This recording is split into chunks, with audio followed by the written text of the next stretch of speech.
Good afternoon. Today I want to talk to you about COVID-19. Maybe the best way to start is, in a significant part of the country, you wouldn't have to take one of these off. You don't have to put one on.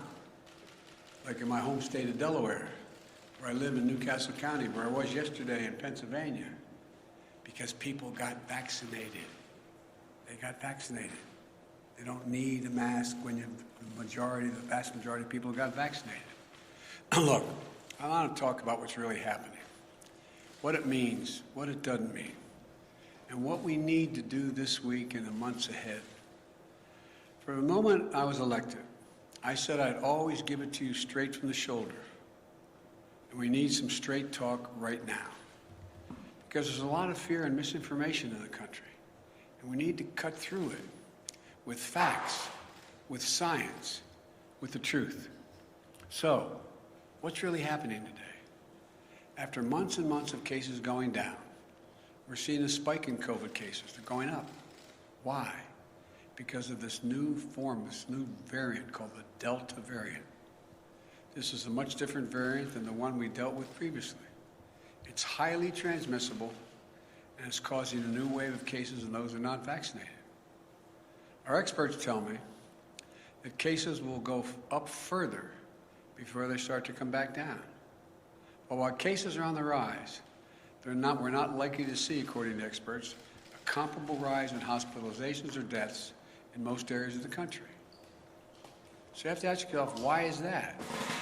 Because 164 million Americans are fully vaccinated, including 80% of the most vulnerable, our seniors.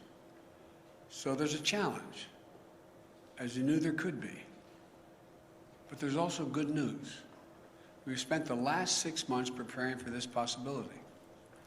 The vaccines are highly effective. We have enough vaccine for everyone to get vaccinated. And thanks to the American Rescue Plan and the hard work of the American people, we've administered over 325 million vaccinations doses in the past 6 months. We have the tools to prevent this new wave of COVID from shutting down our businesses, our schools, our society, as we saw happen last year. I've said from the beginning that we will be guided by the science. So here's what the science tells us. On Tuesday, the Center for Disease Control and Prevention, the CDC, announced its new mask recommendation in parts of the country where COVID cases are substantially high, where people didn't get vaccinated, which they define as 50 new cases for every 100,000 people in a week. The CDC recommends you wear a mask when you're in public and indoors, like work or in a grocery store. That's true for both the vaccinated and the unvaccinated. Why? Because even if you've been fully vaccinated and protected from severe illness from COVID-19, you could have the Delta variant in your system and spread it to someone who isn't vaccinated. We need to wear a mask to protect each other and to stop the rapid spread of this virus as we work to get more people vaccinated. And I hope all Americans who live in areas with substantial or high case rates will follow the mask guidance that's being laid down by the CDC. I certainly will, and I have, because this is one of those areas in Washington. And at my decision, in my direction, all federal personnel and visitors to federal buildings will have to do the same thing. As I said from the beginning, a mask is not a political statement. It's about protecting yourself and protecting others. Masking is one defense against the spread of COVID-19. But make no mistake, vaccines are the best defense against you getting severely ill from COVID-19. The very best defense. And you want to know how we put this virus behind us? Well, I'll tell you how. We need to get more people vaccinated. Look, and it's important to understand what vaccines do and what they don't do. Put simply, the vaccines are designed to save lives and prevent severe illness. They're highly effective at both. 190 million Americans have had at least one shot. Of that group, about 90% are done now, and 10% are waiting for the second shot. To those folks who have one shot, but not the second, go get the second shot. Even if you're overdue for the second shot, it's not too late. Go get the second shot now. The bottom line is, if you're fully vaccinated, you're highly protected from COVID-19. But I also know that many of you who are vaccinated are concerned about what's called breakthrough cases. Yes, some fully vaccinated people will still test positive, and some will show some symptoms of COVID-19. That's expected with almost every vaccine there is for other diseases. But breakthrough cases remain rare, and almost all are mild cases. In fact, virtually all hospitalizations and deaths are among the unvaccinated. I also know many of you are wondering if you need a booster shot to add another layer of protection. As of now, my medical advisors say the answer is no. No American needs a booster now. But if the science tells us there's a need for boosters, then that's something we'll do. And we have purchased the supply, all the supply we need to be ready if that was called for. Folks, the truth is, as more people get vaccinated, we are better protected as a nation to continue reopening safely and responsibly. We are not fully out of the woods yet, because what is happening in America right now is a pandemic of the unvaccinated. Let me say that again. It's a pandemic of the unvaccinated. There are about 90 million Americans who are eligible to get the shot, but haven't gotten it yet. As I just mentioned, nearly all of the cases, hospitalizations, and deaths due to COVID-19 today are from unvaccinated people. Last month, a study showed that over 99% of COVID-19 deaths have been among the unvaccinated. 99%. This is an American tragedy. People are dying and will die who don't have to die. If you're out there unvaccinated, you don't have to die. Read the news. You'll see stories about unvaccinated patients in hospitals. As they're lying in bed, dying from COVID-19, they're asking, "Doc, can I get the vaccine?" And the doctors have to say, "Sorry, it's too late." Right now, too many people are dying, or watching someone they love dying and saying, "If I just got vaccinated, if I just." It's heartbreaking. And it's complicated even more because it's preventable. America's divided between the majority of eligible people who are vaccinated and those who are not. And I understand that many of you in the majority are frustrated with the consequences of the failure of the minority to get vaccinated. But I want you to know that I'm going to continue to do everything I can to encourage the unvaccinated to get vaccinated. That includes addressing hesitancy and misinformation head on. For example, I know some of you who are unvaccinated think the development of a vaccine was rushed, therefore I'm not going to take a chance. As a result, I think it's not safe because it was rushed. I understand. But let me explain. Our top scientists, the National Institute of Health, the NIH, and across the country, got to work applying decades of research. Decades of research. Let me repeat that. Decades that had already been done, the research, to develop the COVID-19 vaccine when it hit. In the last 6 months, more than 325 million doses of the vaccine have been administered in the United States, and billions of doses administered around the world. The vaccine was developed and authorized under a Republican administration, and it's been distributed and administered under a Democratic administration. The vaccines are safe, highly effective. There's nothing political about them. Look at all the people who took a shot at it. Later we learned a lot of them had already been vaccinated. From the start, I have to compliment Republican Senate Minority Leader Mitch McConnell. He hadn't made it political. He's encouraged people to get vaccinated and continuing to do so, and his state's in pretty good shape. Alabama Republican Governor Kay Ivey recently spoke out to encourage vaccination, and even the commentators on facts who have been belittling this for a long time, some haven't, but many have, are arguing get vaccinated. Look, this is not about red states and blue states. It's literally about life and death. It's about life and death. That's what it's about. You know, and I know people talk about freedom, but I learned growing up in school and my parents, with freedom comes responsibility. Your decision to be unvaccinated impacts someone else. Unvaccinated people spread the virus. They get sick and fill up our hospitals. And that means if someone else has a heart attack or breaks a hip, there may not be a hospital bed for them. If you're unvaccinated, you put your doctor and nurses at risk. The same frontline essential workers who put their lives on the line over the past year and have gone through hell.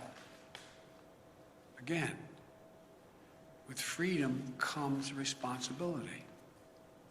So please, exercise responsible judgment.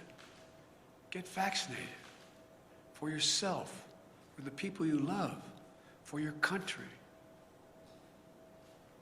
I'm being literal when I say this. As I travel the world almost every day, a foreign leader calls me, asking, can I provide his or her country more vaccines?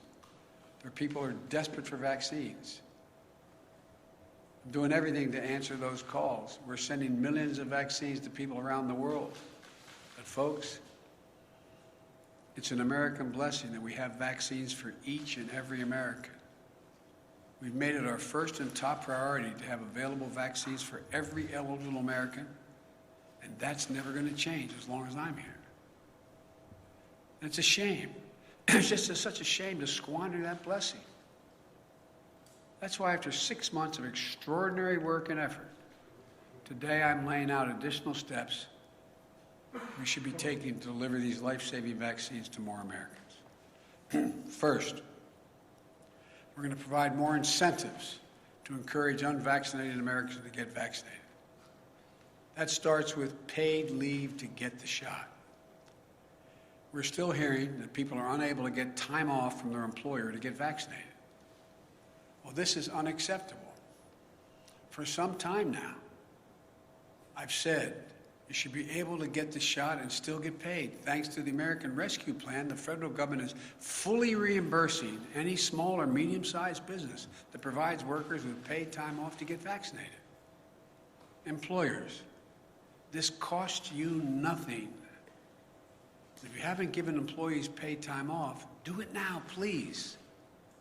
Today, I'm announcing that we're taking this a step further. The federal government will now reimburse those employers to give their staffs time off, not only to get themselves vaccinated, but also to get their family members vaccinated. That means employers can get reimbursed if they give parents time off with paid time, paid leave, to take their kids or their own parents to get vaccinated. So I'm calling on all employees across the country to give paid time off to get the shot or to help a family member do so. I promise you it will cost you, the employer, nothing. You'll be reimbursed. Secondly, I'm announcing that we'll continue to work with states to encourage unvaccinated people to get vaccinated. In February, the grocery store chain Kroger's offered $100 to their associates if they would get vaccinated. And it worked. Vaccination rates moved up from 50% to 75% among their employees. States like New Mexico, Ohio, and Colorado are offering similar incentive programs that have helped increase vaccination rates. So today, I'm calling on all states and local governments to use funding they have received, including from the American Rescue Plan, to give $100 to anyone who gets fully vaccinated. I know the paying people to get vaccinated might sound unfair to folks who've gotten vaccinated already. But here's the deal. If incentives help us beat this virus, I believe we should use them. We all benefit if we can get more people vaccinated. But in addition to providing incentives to encourage vaccination, it's time to impose requirements on key groups to make sure they're vaccinated. Excuse me. Just this week, we took an important step to protect our veterans. Like many civilian hospital systems are doing, the Department of Veterans Affairs will now require COVID-19 vaccines for doctors and nurses and other healthcare workers who provide medical care for our veterans. We must do everything possible to protect our veterans from getting COVID when they come to get medical care they so richly earn serving their country. We owe them. Next, since many vaccinations are required for active duty military today, I'm asking the Defense Department to look into how and when they will add COVID-19 to the list of vaccinations our armed forces must get. Our men and women in uniform who protect this country from grave threats should be protected as much as possible from getting COVID-19. I think this is particularly important because our troops serve in places throughout the world, many where vaccination rates are low and disease is prevalent. Next, every federal government employee will be asked to attest to their vaccination status. Anyone who does not attest or is not vaccinated will be required to mask no matter where they work, test 1 or 2 times a week to see if they've acquired COVID, socially distance, and generally will not be allowed to travel for work. Likewise, today, I'm directing my administration to take steps to apply similar standards to all federal contractors. If you want to do business with the federal government, get your workers vaccinated. Look at the Chamber of Commerce, representing tens of thousands of American businesses, the National Association of Manufacturers. The Business Roundtable, which comprises of the largest and biggest corporations in America. They're all applauding the actions the federal government is taking and urge them to follow suit. I also commend the National Football League. It has announced that if there are outbreaks among unvaccinated players and personnel, then the team risks forfeiting games. I urge other sport leagues at every level to take every step they can. Every day, more businesses are implementing their own vaccine mandates. And the Justice Department has made it clear that it is legal to require COVID-19 vaccines. We all want our lives to get back to normal. And fully vaccinated workplaces will make that happen more quickly and more successfully. We all know that in our gut. With incentives and mandates, we can make a huge difference and save a lot of lives. I also want to speak to families with children in school. We can and we must open schools this fall, full time. It's better for our children's mental and emotional well-being, and we can't afford another year out of the classroom. Every school should be open, and we're giving them the tools to be able to do so safely. Even in those areas where they have a higher vaccination, they have a higher rate of COVID. Through the American Rescue Plan, we provided schools billions of dollars to implement safety measures, better ventilation, social distancing, and other measures. In March, when vaccinations were scarce, I prioritized teachers and school workers by utilizing our federal pharmacy program. Almost 90% of educators and school staff are now vaccinated. Additionally, the CDC has provided clear guidance on how all schools can safely protect the kids and bring them back to the classroom. Every student wear a mask. It's that simple. So we've funded safety measures in schools, we've vaccinated teachers and staff, and we can mask up our kids for further protection. But once again, there's one more thing we need to do. Get more adolescents, ages 12 and up, vaccinated now that they've been cleared. In the past week, the good news, we've seen the average number of 12 to 17-year-olds getting vaccinated increase 22% per day. Today, I'm asking school districts to host one last pop-up vaccination clinic over the coming weeks for kids ages 12 and up. We're directing the federal pharmacy program to help make that happen. Parents, get your children vaccinated. You do it for so many other things right now. For kids under 12, if and when the vaccines are deemed safe for them, we'll be prepared to get the vaccines administered as quickly and as safely as possible. Look, and as we work to vaccinate more Americans, we're prepared for outbreaks in areas where there are unvaccinated people. My administration has made it clear to every governor that more federal resources are available to them. This includes deployment of surge teams composed of experts from the CDC and the Federal Emergency Management Agency, the FEMA. We're going to continue to provide states with more testing, treatments, protective equipment, personnel, mobile vaccination clinics to stem the surge of the virus among the unvaccinated. The pictures of hospitals in several states overloaded with patients is unnecessary, avoidable, and tragic. You know, we'll help any health system overloaded and unable to cope with a spike in cases. We're ready to do that. Let me close with this. If you're at home and vaccinated, but anxious, or even angry, or if you're at home and unvaccinated, unbothered, and unconvinced, let's step back and see where we are.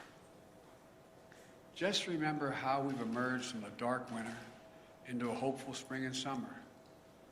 But really remember just how dark that winter was. Over 3,600 Americans were dying each and every day. And now, even with the surge among the unvaccinated, we're down to that 300 Americans a day. Significant. Millions of people were out of work, out of homes, out of hope and going hungry. Remember those long lines? People in their automobiles waiting for a box of food to be put in their trunk? Experts and pundits said we couldn't get the vaccines. And even if we could get the vaccines, we couldn't get it in people's arms. We couldn't get them vaccinated. They predicted our economy would collapse. Remember how we stayed focused and how we went to work? In 6 months, we got 164 million Americans fully vaccinated. Because we vaccinated so many people, put in place so many safety measures, and got economic help to businesses and people most in need, our economy is recovering. More than 3 million Americans are back to work since I was sworn in. A faster job growth than any previous administration, any.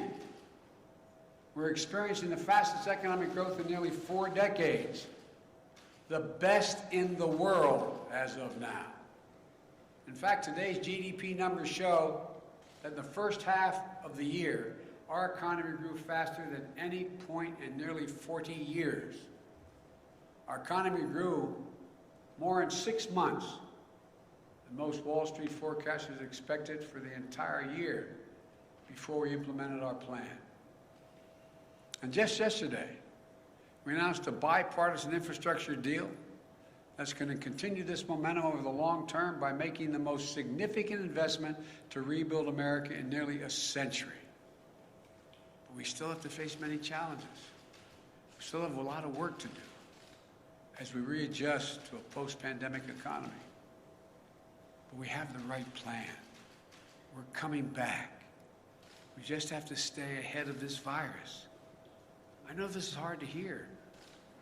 I know it's frustrating. I know it's exhausting to think we're still in this fight. And I know we hope this would be a simple, straightforward line without problems or new challenges. But that isn't real life. We're coming out of the worst public health crisis in 100 years. The worst economic crisis since the Great Depression. As I told you before, I carry a card in my pocket. I hope I have it with me. I have carried a card in my pocket with a number of Americans dead from COVID-19. As of today, this morning, the total deaths in the United States were 609,441.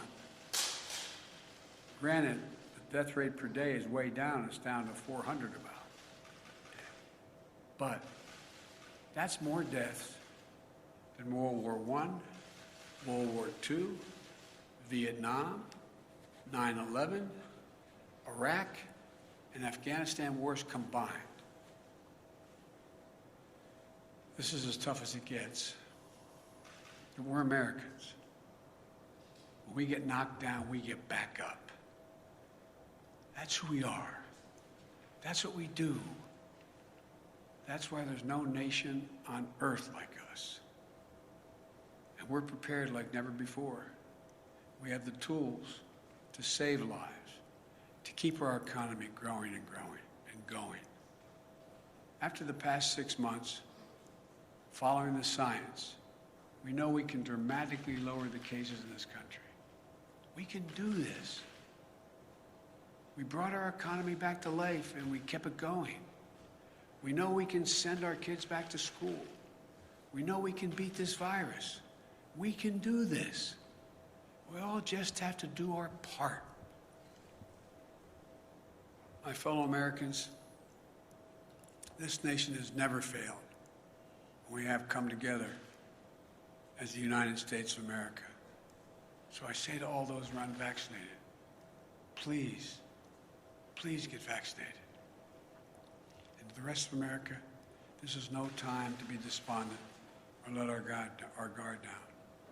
We just need to finish the job with science, with facts, with the truth. And together as Americans, we're going to be able to beat this. May God bless you all, and may God protect our troops. Thank you. Mr. President, Mr. President, why do vaccinated people still need to mask up? Mr. President, how long do you think it might be necessary to wear a mask, and at what point do you think people might have to have a booster shot? Thank you. I said in my talk, the booster shot is not needed now. It is possible that it will be needed later. I don't know. The science hasn't dictated that yet. And the first part of your question? How long do you think people might have to wear a mask again? Well, if you notice, a lot of places people don't have to wear masks. Let's get that straight. The places where people have gotten vaccinated, where we have a high vaccination rate, people do not have to wear masks at all. Like some of you were with me yesterday when I was up in Lehigh Valley. Didn't have to wear a mask there. Don't have to mask if you come home to Delaware with me. I know you love doing that. But you don't have to wear a mask. The places people are probably going to have to wear masks in those communities where the high rate of unvaccinated stays high and they don't move. They don't move to getting vaccinated. But I think you're going to find the patience of businesses and the patience of a lot of other people running thin. Because the fact is, if you had high vaccination rates, we wouldn't be in this spot right now. Yes, sir. Mr. President. Mr. President, will this set up an American workplace for federal workers and private sector that really is the vaccinated versus the unvaccinated? And is that a pressure you're trying to harness now? Well, no, I'm not. Look, what I'm trying to do is keep people safe. I mean that sincerely. So, if in fact you're unvaccinated, you present a problem to yourself, to your family, and to those with whom you work. Because as pointed out, I was asked the question about why would people who have already been vaccinated get it? Well, you got anywhere from 2 to 3% on average, the last study done, that can still get COVID. They don't get very sick. They don't get hospitalized. It's not serious, but they can catch it. And the concern is they may be able to pass it on. And so that's all being studied right now. But it's the important thing is, if people are vaccinated, the transmission rate drops through the floor. And that's all we're trying to do. Yes. Mr. President, thank you. Why not push for vaccine mandates in states, private companies, schools? Do you want to see those entities pass vaccine mandates? Well, I'd like to see them continue to move in that direction, and that's why I pointed out. I had asked the Justice Department to determine whether they're able to do that legally, and they can. Local communities can do that. Local businesses can do that. It's still a question whether the federal government can mandate the whole country. I don't know that yet. Mr. President, you said earlier this week that we are not headed back towards lockdowns, but if the science is evolving, how can you be so confident in that? We heard you say weeks ago that the virus was going on, but Dr. Fauci has also indicated that we are headed in the wrong direction. Well, you know, you're literally correct on everything you said, but it doesn't come to the conclusion you're implying. It is clear that if everybody's vaccinated, the existing vaccines work to prevent death, serious illness, hospitalization. Okay? If tomorrow I could wave a wand and every American was vaccinated, then in fact we'd be out of the woods. Now, can something else happen a year from now? Can there be a different virus? Can there be something? It's possible.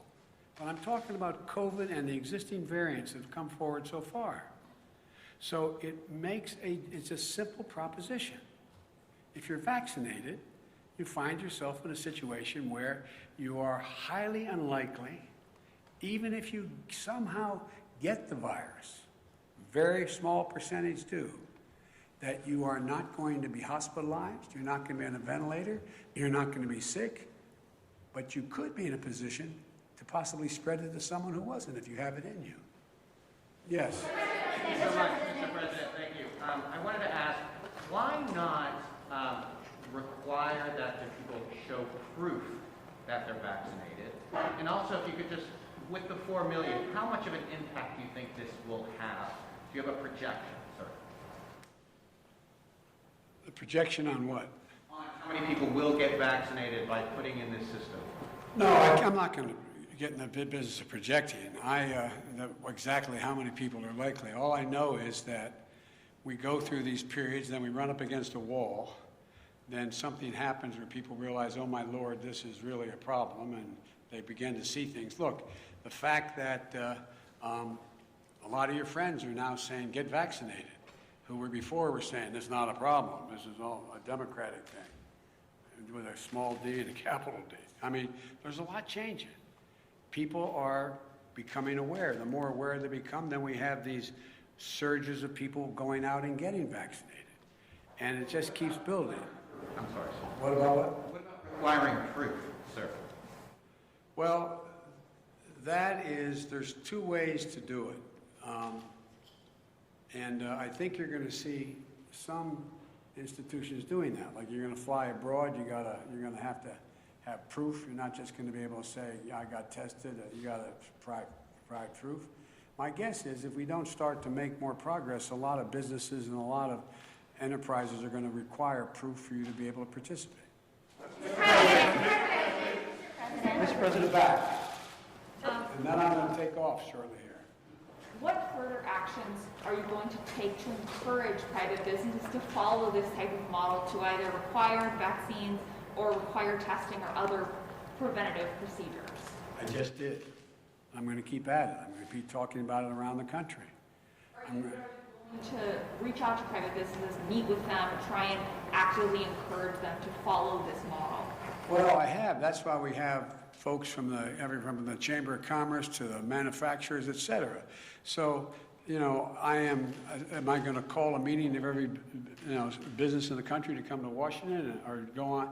I have made the case repeatedly. I doubt whether there's a single solitary business that doesn't understand that I think it's smart for them to require testing, and if you can't demonstrate, you can't prove you've been vaccinated, you have to be tested.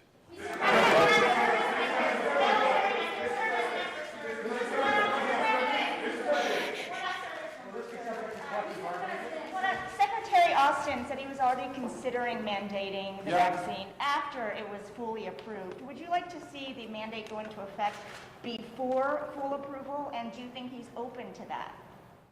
I know he's open to it, and the question is, when is the right time to get the most bang for the buck when you do it? A lot of this is timing, and so I think it's going to happen. But look, the one thing that you all are being politely and appropriately referencing is that it's still a temporary approval.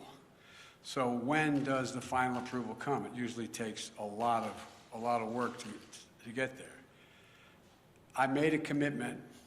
I would not tell anyone in the Justice Department who they should prosecute, and I would not tell the health industry, the government health entities, what they should say and do. But my expectation is they're going to reach that conclusion in the early fall. Thank you very much. Mr. President, you said if you are fully vaccinated, you no longer need to wear a mask. And it seems... I didn't say. I have said if you're fully vaccinated in an area where we do not have, well, let me clarify. In May, you made it sound like the vaccine was the ticket to losing the mask forever. And That is true at the time, because I thought there were people who were going to understand that getting vaccinated made a gigantic difference. And what happened was, a new variant came along, they didn't get vaccinated, it was spread more rapidly, and more people were getting sick. That's the but how does those people, sir?